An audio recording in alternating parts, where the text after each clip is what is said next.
5 लोग एक साथ एक बंद कमरे में कैद कर दिए गए थे। उनके सिर पर लोहे की बाल्टियां पहना दी गई थी और उनकी आंखों के सामने एक जंजीर थी जो उन्हें तेजी से घूमती आरी की तरफ खींच रही थी। किसी भी कोशिश से वे इस जंजीर को सिकुड़ने से नहीं रोक पा रहे थे। जल्द ही वे कई टुकड़ों में कटने वाले थे। इसी समय स्पीकर से खेल के नियम बताए गए। कहा गया कि ये पांचों लोग अपनी स्वार्थी सोच की वजह से दूसरों की जान का कारण बने थे। अब सिर्फ अपनी अंदर की बुराई से छुटकारा पाकर ही वे अपनी जान बचा सकते हैं। जंजीर को रोकना है तो अपनी खून की बलि देनी होगी, लेकिन किसी को इसका मतलब समझ में नहीं आया। जंजीर और छोटी होती जा रही थी, सभी की जान खतरे में थी। तभी एक व्यक्ति को जैसे कुछ याद आया। उसने हाथ की जंजीर छोड़ दी और अपना एक हाथ सामने घूमती आरी की ओर बढ़ा दिया। जब हाथ पर कट लग गया तो उस औरत के हेलमेट का लॉक खुल गया और आरी घूमना बंद हो गई। बाकी लोगों ने भी उसकी नकल की और अपनी जान बचा ली, लेकिन एक आदमी अब तक बेहोश था। औरत ने उसे जगाने की कोशिश की, लेकिन तब तक देर हो चुकी थी। बाकी सभी को दूसरे कमरे में खींच लिया गया। तभी वो आदमी होश में आया। वास्तविकता को न समझ पाने के कारण उसे आरी की ओर खींच लिया गया। बाकी लोगों को जंजीरें अब भी खींच रही थी और जंजीर का दूसरा सिरा छत से जुड़ा हुआ था। ये साफ था कि अगर उन्होंने जंजीर नहीं रोकी तो वे फांसी पर लटक जाएंगे।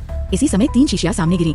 एक डरावना कठपुतली जैसा इंसान भागने का तरीका बताता है। We will begin with 1। असल में ये चरण सामने खड़ी उस छोटे बालों वाली लड़की के लिए था जिसने एक डकैती के दौरान एक राहगीर की जान ले ली थी। अब उसे जहर का इंजेक्शन भी दिया जा चुका था और उसका इलाज इन 3 शीशियों में से किसी एक में था। बाकी 2 में तेजाब था। वह लड़की फैसला नहीं कर पा रही थी।